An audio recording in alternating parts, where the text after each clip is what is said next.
There are two really interesting articles that have come across my desk recently about my favorite topic, or maybe my least favorite topic at this point, AI. But these, I think, are worth exploring a little bit because they are from one, the inventor of vibe coding, Andrej Karpathy, who has now said that he is going against the vibe coding madness, the vibe coding disease, which has infected software development. And there's another article about the recent layoffs from Amazon. And what I think these point to is a greater problem that's happening right now is that we are so deep into the hype of AI, and is having real world consequences and real world effects on people.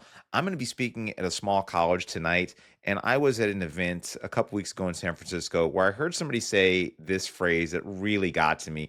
They said, "We don't really need software developers anymore."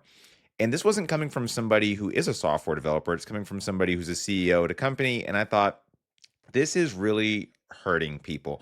Because then a young woman who I spoke to afterwards, she admitted to me that she is fearful for her future. And I think that's a lot of us, whether we're in software, whether we're young, whether we're old, we're hearing so many conflicting things.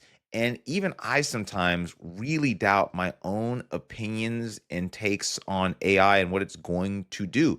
Because in reality, no one knows. So we're looking at all this news and we're trying to decide our future. Like, what should we go into? What should our kids learn? Is it worth learning to code? Am I in danger of being made obsolete by AI? And I don't know if I have the answer to these questions, but I do think that these articles point to something really, really interesting, which is that the hype is so strong, but the reality is so, so different. So Andrej Karpathy, he coined this term vibe coding, right? He's the guy that made up the term vibe coding. He is a genius, and he's responsible for a lot of the AI advancements we've made, as well as this now terrible phrase. Vibe coding actually didn't start off as a bad thing. Vibe coding was basically just letting an LLM, a large language model, dictate how you write a bunch of code. You really had no intervention with the LLM. You would just say, "Hey, go out there and write me some code," and it was cool, right? It was kind of cool watching it do its thing. Was the code good? No. Was it going to be usable in a production environment or a scale to like thousands of users? Probably not. Did it look cool? Was it kind of fun to do on the weekend? Yeah, absolutely. You had an idea in your head, you wanted to just get it out. Totally fun to do, right? So he says now that he built something recently, and he said it's basically entirely handwritten. He said, "I tried to use Claude. I try to use Codex agents a few times, but far off the data distribution." Now, what I think he means when he said that is that there is a set of training data, right? A massive set of training data that OpenAI or all these different large language model providers have access to. They basically scrape the entire web. So they have access to all this data, everything that's ever been created. Now, there's a problem with that, obviously. If you're working on something novel, something unique, something that hasn't been done before, or just doesn't have as much training data, you're less likely to get the results which you want. Now, I can't prove this. I'm sure Andrej could because he's a freaking genius. But when this dude says, "Hey, Claude Codex, they're not working well enough for me," this goes directly in the face of every AI bro out there that's telling you, "Oh, you just need to use this tool," or, "Oh, you need to use this particular flow to 10x," or whatever it is. So here's the guy that I'm guaranteeing you, he's better than all the people you're reading on LinkedIn. He's way better than I am. And he's saying, "No, it's just not going to work." He's like, sometimes the LLMs can't fix a bug. So it just work around it or asks for random changes until it goes away. He said, "It's not too bad for throwaway weekend projects, but it's still quite amusing."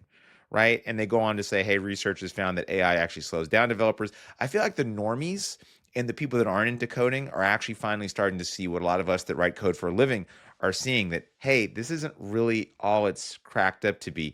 And then it ends off with, not only will we have masses of broken code full of security vulnerabilities, but we have a new generation of programmers incapable of dealing with those vulnerabilities.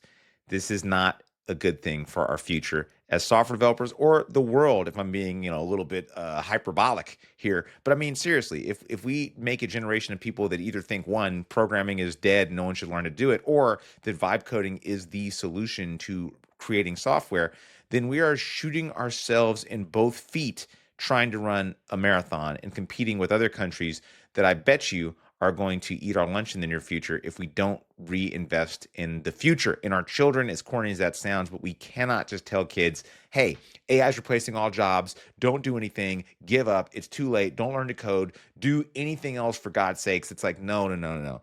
This is ham fisted, knee jerk reactions to something that most people do not understand.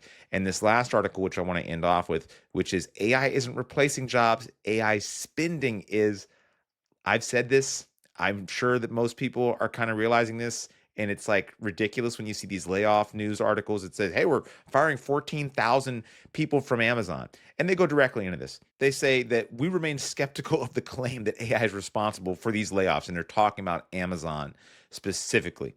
They say that 40% of the business people have received AI slop that were interviewed, that they've interviewed in other studies, that 40% of businesses that say, hey, we're using AI, they are complaining about AI slop, and that this AI slop takes nearly 2 hours on average to fix. Now, when they say AI slop, I think we all know what that means. You read the LinkedIn posts, you read the terrible articles out there that are obviously AI generated, or the YouTube videos, or all the stuff on Sora. It's just slop. It's garbage. Like, no one wants to read or look at most of that stuff for the most part. It's not taking off. There's no AI artist or no AI comedian or no AI poet or author or whatever that we're all in love with right now, right? They just don't exist because no one wants to hear or see that junk. It's kind of funny, but beyond that, it's like a parlor trick. Right. And then we have even a more consequential instance of AI slop recently, when a very famous consulting company named Deloitte published a paper for a government they were contracted to do so. And that paper ended up being full of errors, hallucinations, AKA lies that were made up by AI, and they have to pay a hefty fine for this. So to think that AI, which is nowhere near replacing really any humans at this point, is already doing that, it doesn't just make common sense. It makes no logical sense. And then the article goes on to say, for layoffs in the tech sector, a likely culprit is the financial stress that companies are experiencing because of their huge spending on AI infrastructure. Yeah, could it be? I mean, they're spending tens of billions of dollars on AI infrastructure, basically on the promise that it will deliver the cost cutting or productivity gains that they really hope to gain, right? So it says we're running out of simple ways to secure more funding, so cost cutting will follow.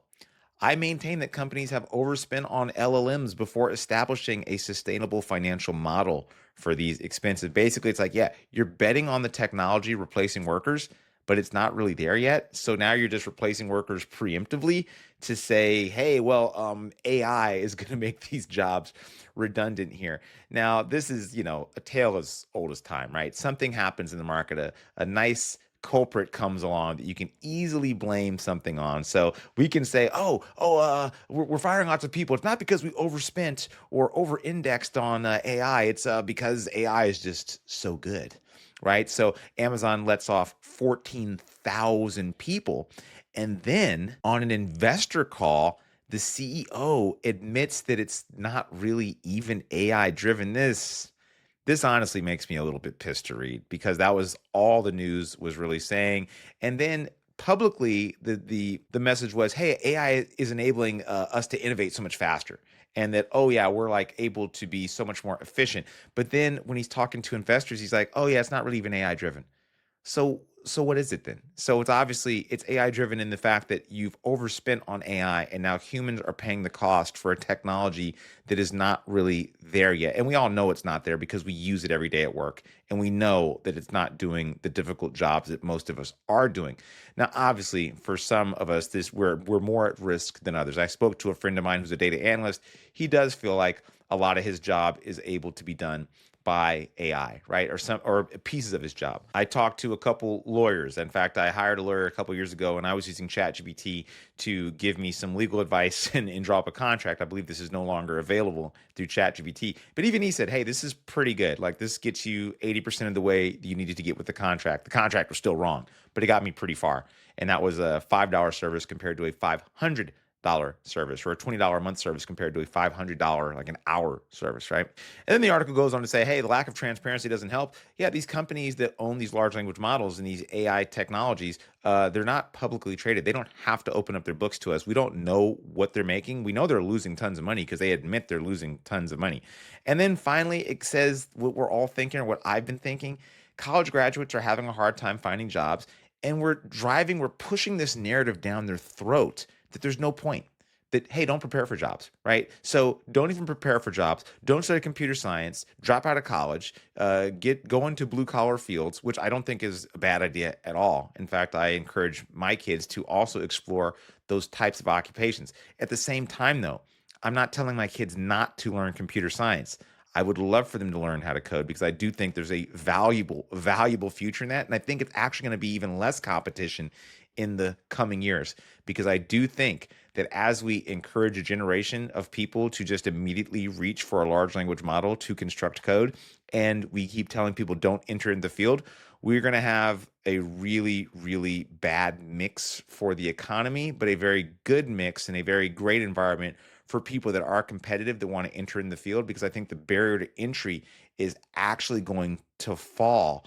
This is kind of my weird bet in the future that we keep telling people, hey, just rely on LLMs. Don't learn how to code. Just vibe code stuff. And the news pushes this down people's throat. Less kids going to computer science. But then the reality is we need more people writing software. Then we have less supply. Either the demand stays the same or it increases as the barrier to entry for creating software falls. That we have a really interesting dynamic here where, in fact, if you do know how to code in the next 5, 10 years, let's say, you could be in a really good position. And if you're thinking, oh, in 5, 10 years, the technology will be so good that it will be shockingly amazing and no one will know what to do anymore. Yeah, it could.